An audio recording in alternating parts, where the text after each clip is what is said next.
Здравейте, вие сте с видеоканала на Утро.bg и днес ще поговорим за това дали можем да си тръгнем от една връзка, когато вече не ни желаят.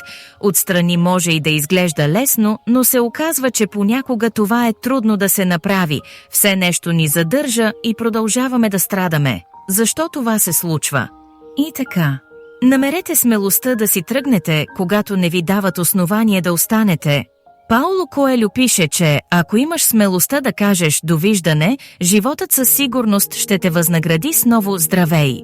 Тази мисъл ми дойде на ум, когато се замислих за живота си и почувствах огромна празнота в себе си.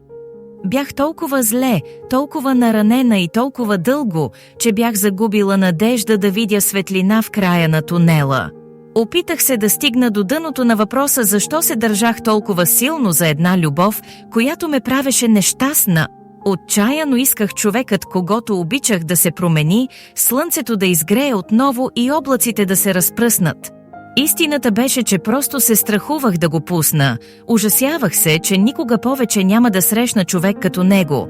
Заблуждавах се, че между нас има дълбока и трайна любов, но това не беше така. Това беше отровна любов, която унищожаваше душата ми. Осъзнах, че ме дърпа все по-надълбоко и по-надълбоко, така че единственото спасение беше да избягам, и то възможно най-бързо. Бях наясно, че за мен ще бъде много болезнено да си тръгна. Бях инвестирала толкова много в тази любов. Енергия, време, усилия. Просто не можех да се откажа след всичко това. Аз не съм от хората, които се отказват без борба. Така си мислех. Тогава...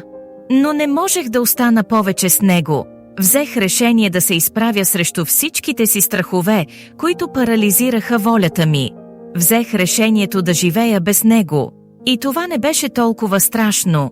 Или по-скоро, изобщо не беше страшно. Сега съм сама и, признавам си честно, никога не съм била толкова спокойна в душата си.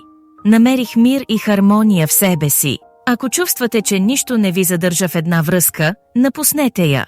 Защото да останете с човек, с когото нямате нищо общо, е много по-болезнено, отколкото да напуснете. Не се измъчвайте. Никой не заслужава сълзите ви.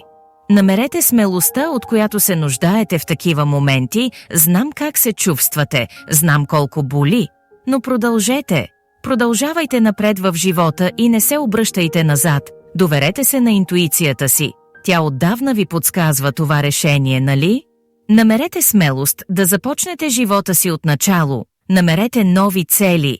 Помислете за нови мечти. Правете неща, които ви носят радост и щастие. Не се страхувайте. Смело вървете напред.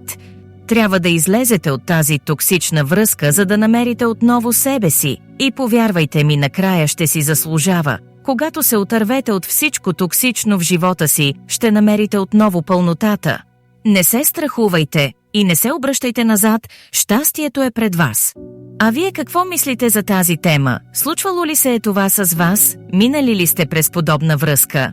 Лесно ли успяхте да продължите напред или много трудно се решихте да направите първата крачка? Ще сме ви благодарни да споделите с нас в коментарите вашата опитност. Да дадете съвет, да подкрепите тези, които са в подобна ситуация и се колебаят какво да правят. Благодаря ви, че бяхте с Утро.bg.